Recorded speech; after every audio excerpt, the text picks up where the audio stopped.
Such a pleasure to speak with you both. I really enjoyed Touch. I found it very touching, a movie as well. And Baltazar, this is based off this beautiful novel. What was it about the book that really inspired you to turn it into a movie?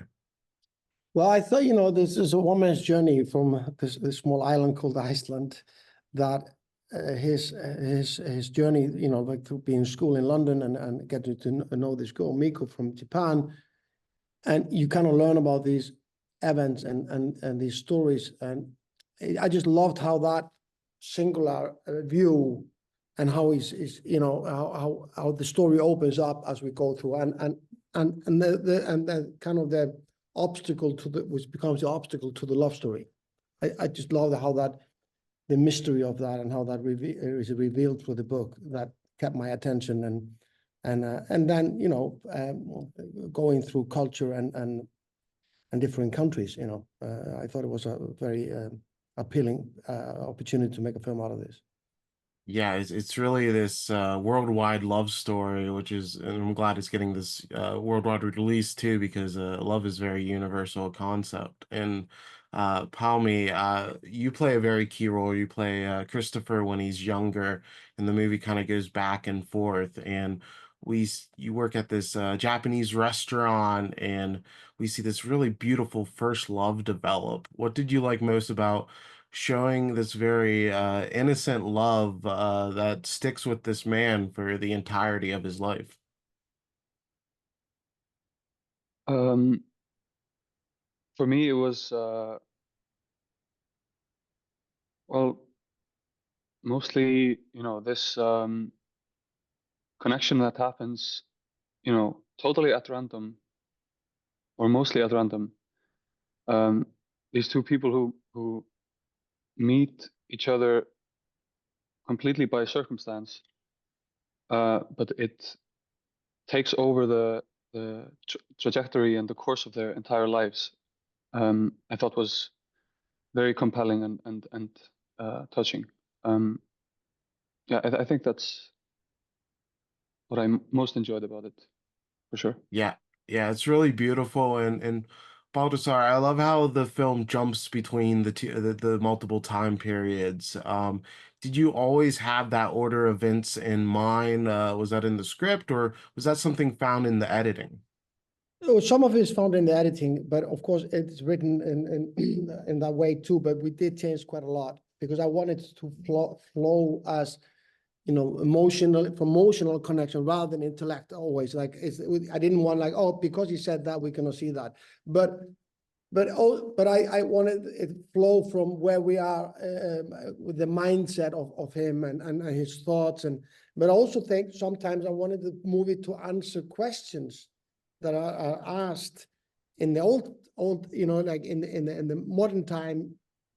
The old story answers those questions. So they're kind of speaking to each other. I also love something about time, the way the restaurant changes into a tattoo parlor. Like I just this kind of, and we all feel a bit sad about this when we come to a place which you love and it's a car sale, so or what whatever it is. So I wanted to give a bit of melancholy about time, how time changes things. But it was very Yeah, important to me that both of the stories had would be appealing to the audience. So we keep you're not waiting, just going through one to see the other. And so I infused quite a bit of humor in the oldest, in the more modern story with the older Christopher. Like I'm a big fan of Jacques Tati, and that way by bringing some like an old man in wandering around a big city can be warm and funny at the same time. yeah, for sure. The two sides definitely complement each other so well. And Palmi, you have so many great scenes with this wonderful Japanese actress, Kōki. What stood out about her as a scene partner? She brings a very vulnerable side to the romance. Yeah, for sure, she does that. I think her handling of the role was very uh, delicate and refined. Um, I think mostly what stood out, yeah, is her great handling of the role. Yeah, and Baltasar, this is portrayed very well in the movie, and I love this scene when he goes to Japan and he's talking to the other widower in the Japanese bar. But the main character is a widower, and there's this heaviness about moving on romantically after a death, and just what really interested you about exploring that attempt to move forward to mourn, but also know that, you know, there is more to life. Yeah, I think that's absolutely the way you put it you know, what I was looking for. But at the same time, I think when you get older, the need for closure becomes a heavier burden, you know. It's not only from a romantic aspect, it's also to feel like you need to understand and also come to terms with and maybe, you know, forgive and accept and I think all these things that, you know, when you get older, the need of that is part of his journey. I mean, he's never getting a closure to this. He's lived the whole, you know, marriage since then, but the need, yeah, not only, I think romantic is definitely a part of it, but also, you know, just this, you know, you want to understand your life and why things went that way before, you know, it's too late. And I think that becomes a heavier burden as older we get, you know. And I was curious because this is set during the pandemic. Do you feel like, you know, this unprecedented disaster kind of spurs him on to go on this journey? Or how do you, or is it just a coincidence? I think in some ways, yes, it does. It does have that effect of, you know, like for me, Christopher is always a guy who does the opposite of everyone else, you know.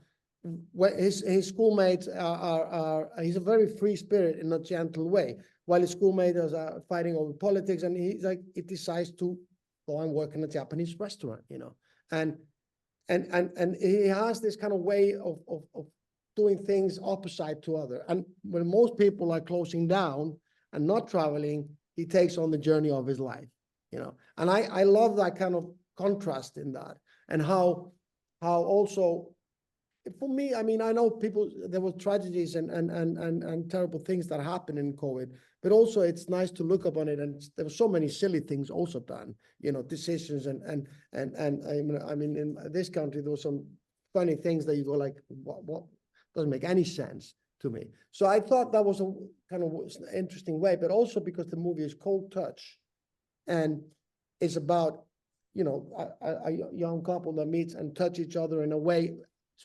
psychologically, you know, like emotionally, that they can never they're never the same after it. But it's happened during a time in the present where you can touch each other, you know, which I think is another interesting layer, you know, because, you know, physical touch is something everyone needs, and it wasn't, we were all kind of deprived of it during the COVID, you know, so. Yeah, I thought that was such a nice touch, and it played with the themes well. And Palmi, you've worked in the past as a production assistant on some films, and you're so wonderful in this as an actor. What are kind of your aspirations within the film industry? Do you want to do more acting? Do you want to be behind the camera? What's next for you? Yeah, having kind of gotten to see, you know, a diverse range of roles within film industry, I really just, you know, burn for film. I don't know that my aspirations are necessarily, you know, set in stone as of now, but I would love to continue working in and around film in the future.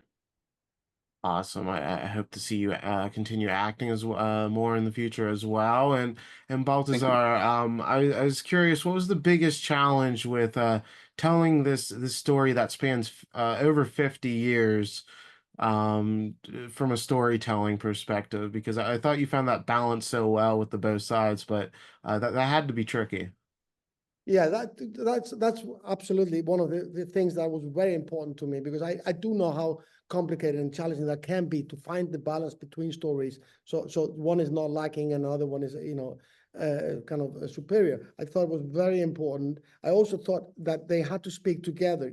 They can't live with each other without each other. You tie the past story with the present story. I mean, that's how and if, for example, I mean, it was very important to me that there would be great chemistry between them, because that's what, between Christopher and Miko, both in the past and the present. But if once, if that doesn't work in the past, you're not as interested in the journey in the present, and so it had to be that. But also on a more practical level, shooting in 3 countries and 2 continents and over with 3 languages, I mean, with an actor, wonderful older actor that's dealing with Parkinson, severe Parkinson, Egill was dealing with. So I think it's one of the more challenging films, believe it or not, that are made. And people are like, what about Everest? Yeah, but it was equally difficult. And also creating a restaurant from 1969, Japanese restaurant in London, you have very little to go by, Well, the challenge was worth it because this turned out really wonderfully. So congrats to both of you on Touch. I really love the film, and thank you guys so much for speaking about it. Thank you so much, guys. Tyler. you. Appreciate it. Thanks, Thank you. everybody.